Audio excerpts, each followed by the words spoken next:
Hello दोस्तों, नमस्कार। हमारे यूट्यूब चैनल में आप सभी का फिर से स्वागत है। अगर आपने हमारे चैनल को अभी तक सब्सक्राइब नहीं किया तो कृपया सब्सक्राइब कर लें और बेल आइकन को भी दबा लें और ज़्यादा से ज़्यादा शेयर भी कर दें और वीडियो अगर अच्छा लगा तो लाइक करना ना भूलें। तो चलिए आज फिर से लेकर आए हैं ऑब्जेक्टिव। तो आज का पहला क्वेश्चन बोल रहा है कि एक सरल सूक्ष्मदर्शी से बना प्रतिबिंब होता है। यानी सरल सूक्ष्मदर्शी का मतलब हुआ कि सिंपल माइक्रोस्कोप द्वारा जो प्रतिबिंब बनता है वो कैसा बनता है, काल्पनिक सीधा या काल्पनिक उल्टा या फिर वास्तविक सीधा या वास्तविक उल्टा। तो आपको ध्यान रखना है कि सरल सूक्ष्मदर्शी द्वारा जो प्रतिबिंब बनता है उस प्रतिबिंब की अगर हम बात करें तो उस प्रतिबिंब जो होते हैं यानी जो सरल सूक्ष्मदर्शी द्वारा जो प्रतिबिंब बनता है वो हमेशा काल्पनिक और सीधा बनता है। ठीक है, कौन सा बनेगा? काल्पनिक और सीधा। तो 285 का कौन सा होगा? ए। नेक्स्ट बोला है कि खगोलीय दूरदर्शी के लिए निम्नलिखित में कौन सही है। तो आपको बताया गया कि खगोलीय दूरदर्शी की बात करें तो उसमें दो लेंस होता है। ठीक है, एक जो होता है वो होता है अभिदिशक जिसका फोकस दूरी FO से, दूसरा होता है नेत्रिका जिसकी फोकस दूरी FE से। तो FO का द्वारक अधिक और अधिक फोकस दूरी का होता है। तो ऐसे केस में अगर अभिदिशक की बात करें तो अभिदिशक का फोकस दूरी अधिक होता है जबकि नेत्रिका का उसकी तुलना में कम होता है। तो ऐसे केस में FO ज्यादा किससे होगा? FE। FO का मतलब हुआ कि अभिदिशक लेंस की फोकस दूरी नेत्रिका से अधिक होती है। नेक्स्ट क्वेश्चन बोला है कि निर्वात में प्रकाश की तरंग दैर्घ्य 6000 एंगस्ट्रॉम है। फिर बोला है कि 1.5 अपवर्तनांक के कांच में इसकी तरंग दैर्घ्य होगी। तो बाबू आपको ध्यान रखना है कि अगर मान लो आपके पास 6000 एंगस्ट्रॉम का निर्वात में तरंग दैर्घ्य है तो किसी माध्यम में तरंग दैर्घ्य का मान लैम्डा m बराबर लैम्डा भागा म्यू होता है यानी 1.5।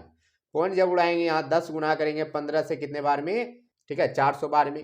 तो 400 गुना 10 कितना आएगा? 4000 एंगस्ट्रॉम।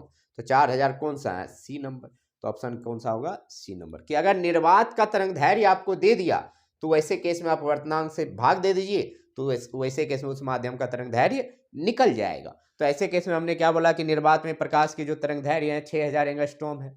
तो 1.5 अपवर्तनांक वाले कांच में इसकी तरंग दैर्घ्य होगी तो कितना होगा? 4000 एंगस्ट्रॉम।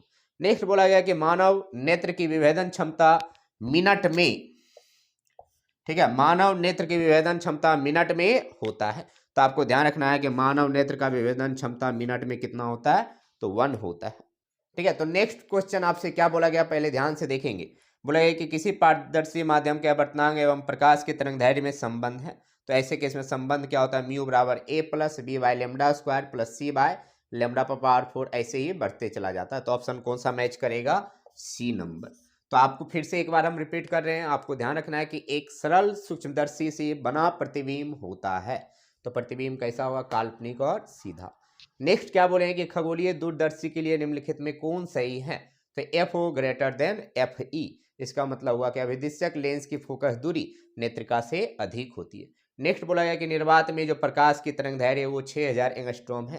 तो ऐसे केस में 1.5 अपवर्तनांक के कांच में इसकी तरंग दैर्घ्य कितना होगा? तो 6000 में 1.5 से डिवाइड कीजिए, जो मान आएगा कितना आएगा? 4000 एंगस्ट्रॉम। नेक्स्ट बोला गया कि मानव नेत्र की विभेदन क्षमता मिनट में होता है कितना होता है? 1। नेक्स्ट बोला गया कि किसी पारदर्शी माध्यम के अपवर्तनांक एवं प्रकाश की तरंग दैर्घ्य में संबंध है। तो कितना होता है? n बराबर A प्लस B भागा लेमडा स्क्वायर। ठीक है, तो चलिए अब इसको मिटाएंगे फिर आगे बढ़ेंगे। चलिए अब नेक्स्ट क्वेश्चन बोला जा रहा है कि वायुमंडल की अनुपस्थिति में पृथ्वी से आसमान का रंग दिखाई देता है। तो बाबू ध्यान रखना कि अगर वायुमंडल नहीं हो तो वायुमंडल के ऊपर जो कैसा दिखाई देता है? काला महसूस होता है। ध्यान रखना कि वायुमंडल की अनुपस्थिति में पृथ्वी से आसमान का रंग कैसा दिखाई देता है? तो काला दिखाई देता है। नेक्स्ट बोला गया कि इंद्रधनुष बनने के कारण, तो इंद्रधनुष कैसे बनता है? 7 रंग जो है श्वेत प्रकाश 7 रंगों में विक्षेपित होता है। तो इसमें क्या होगा? वर्ण विक्षेपण। नेक्स्ट बोला गया कि किसी प्रिज्म पर एक वर्णी का केवल एक ही रंग का प्रकाश के आपतित होने पर निम्न में से कौन सी घटना होती है। तो अगर एक रंग है ननू लाल या पीला या हरा तो 7 रंगों में बटेगा नहीं, क्योंकि 7 रंग से बट के अलग हुआ एक रंग तो उसमें तो वर्ण विक्षेपण होगा नहीं। तो इसमें कौन सा विचलन हो सकता है? क्योंकि ये जो एक माध्यम से दूसरे माध्यम में प्रवेश करता है तो अपने मार्ग से विचलित होगा। तो यहाँ पे कौन सा होगा? विचलन। ध्यान रखना कि अगर यही श्वेत प्रकाश रहता तो इसमें वर्ण विक्षेपण भी होता, विचलन भी होता। लेकिन यहाँ बोला गया कि किसी प्रिज्म पर एक वर्णी प्रकाश के आपतित होने पर निम्न में से कौन सी घटना होती है? तो कौन सा होगा? विचलन। नेक्स्ट बोला गया कि कांच से हवा में जाती हुई प्रकाश किरण का क्रांतिक कोण किस रंग के लिए सबसे कम होता है? ठीक है, तो क्रांतिक कोण जो ज्यादा, यानी जो किरण ज्यादा विचलित होगा उसका क्रांतिक कोण कम होगा, और जो किरण कम विचलित होगा उसका क्रांतिक कोण ज्यादा होगा। तो कम विचलित कौन हो रहा है? तो लाल रंग, और सबसे ज्यादा विचलित कौन हो रहा है? बैगनी। तो बैगनी का क्रांतिक कोण जो होगा वो न्यूनतम। तो किस रंग के लिए न्यूनतम होगा? तो जो है आपका बैगनी रंग के लिए। और अधिकतम किसके लिए होगा? तो लाल रंग के लिए। ठीक है, तो एक बार फिर से देख ले पहला क्वेश्चन, यानी बोला गया, फिर से देख ले, बोला गया वायुमंडल की अनुपस्थिति में पृथ्वी से आसमान का रंग दिखाई देता है। तो पृथ्वी से आसमान का जो रंग दिखाई देता है कैसा दिखाई देता है? काला। नेक्स्ट बोला गया कि इंद्रधनुष बनने का कारण है। तो इंद्रधनुष जो बनता है उसका मेन कारण क्या है? तो वर्ण विक्षेपण। ठीक है, मेन कारण क्या है? वर्ण विक्षेपण। फिर बोला गया कि किसी प्रिज्म पर एक वर्णीय प्रकाश के आपतित होने पर निम्न में से कौन सी घटना होती है? तो कौन सा होता है? विचलन। फिर बोला गया कांच से हवा में जाती हुई प्रकाश किरण का क्रांतिक कोण किस रंग के लिए न्यूनतम होगा? तो बैगनी रंग के लिए। फिर बोला गया कांच से हवा में जाती हुई प्रकाश किरण का क्रांतिक कोण किस रंग के लिए अधिकतम होगा? तो लाल रंग के लिए। ठीक है, तो चलिए अब इसको मिटाते हैं, फिर आगे बढ़ते हैं।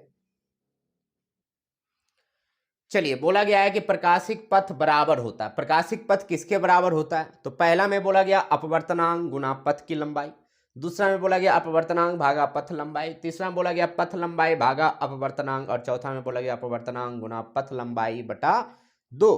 तो आपको ध्यान रखना है कि ये होता क्या है? अपवर्तनांक गुना पथ लंबाई।